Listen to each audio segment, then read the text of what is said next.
नवरात्रि का त्योहार 9 दिनों तक चलता है। इन 9 दिनों में 3 देवियों पार्वती, लक्ष्मी और सरस्वती के 9 स्वरूपों की पूजा की जाती है। पहले 3 दिन पार्वती के 3 स्वरूपों, अगले 3 दिन लक्ष्मी माता के स्वरूपों और आखिरी के 3 दिन सरस्वती माता के स्वरूपों की पूजा करते हैं। वासंतिक नवरात्रि के 9 दिनों में आदि शक्ति माता दुर्गा के उन 9 रूपों का भी पूजन किया जाता है। माता के इन 9 रूपों को नव दुर्गा के नाम से भी जाना जाता है। नवरात्रि के इन्हीं 9 दिनों पर माँ दुर्गा के जिन 9 रूपों का पूजन किया जाता है वे हैं: पहला शैलपुत्री, दूसरा ब्रह्मचारिणी, तीसरा चंद्रघंटा, चौथा कुष्मांडा, पांचवा स्कंद माता, छठा कात्यायनी, सातवां कालरात्रि, आठवां महागौरी और नौवां सिद्धिदात्री। जय माता की। माँ दुर्गा की नव शक्ति का दूसरा स्वरूप ब्रह्मचारिणी का है। यहाँ ब्रह्मा का अर्थ तपस्या से है। माँ दुर्गा का यह स्वरूप भक्तों और सिद्धों को अनंत फल देने वाला है।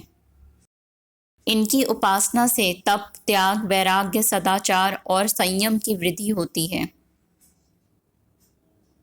ब्रह्मचारिणी का अर्थ तप की चारिणी यानी तप का आचरण करने वाली। देवी का यह रूप पूर्ण ज्योतिर्मय और अत्यंत भव्य है। इस देवी के दाएं हाथ में जप की माला है और बाएं हाथ में यह कमंडल धारण किए हैं।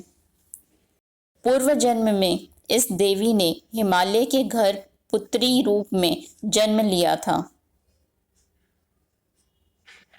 और नारद जी के उपदेश से भगवान शंकर को पति रूप में प्राप्त करने के लिए घोर तपस्या की थी। इस कठिन तपस्या के कारण इन्हें तपश्चारिणी अर्थात ब्रह्मचारिणी नाम से अभिहित किया गया। 1000 वर्ष तक इन्होंने केवल फल फूल खाकर बिताए और 100 वर्षों तक केवल जमीन पर रहकर शाक पर निर्वाह किया। कुछ दिनों तक कठिन उपवास रखे और खुले आकाश के नीचे वर्षा और धूप के घोर कष्ट सहे। 3000 वर्षों तक टूटे हुए बिलपत्र खाए और भगवान शंकर की आराधना करती रही। इसके बाद तो उन्होंने सूखे बिलपत्र खाना भी छोड़ दिए। कई हजार वर्षों तक निर्जल और निराहार रहकर तपस्या करती रही। पत्तों को खाना छोड़ देने के कारण ही इनका नाम अर्पणा नाम पड़ गया। कठिन तपस्या के कारण देवी का शरीर एकदम क्षीण हो गया। देवता, ऋषि, सिद्धगण, मुनि सभी ने ब्रह्मचारिणी की तपस्या को अभूतपूर्व पुण्य कृत्य बताया, सराहना की और कहा, हे देवी, आज तक किसी ने इस तरह की कठोर तपस्या नहीं की।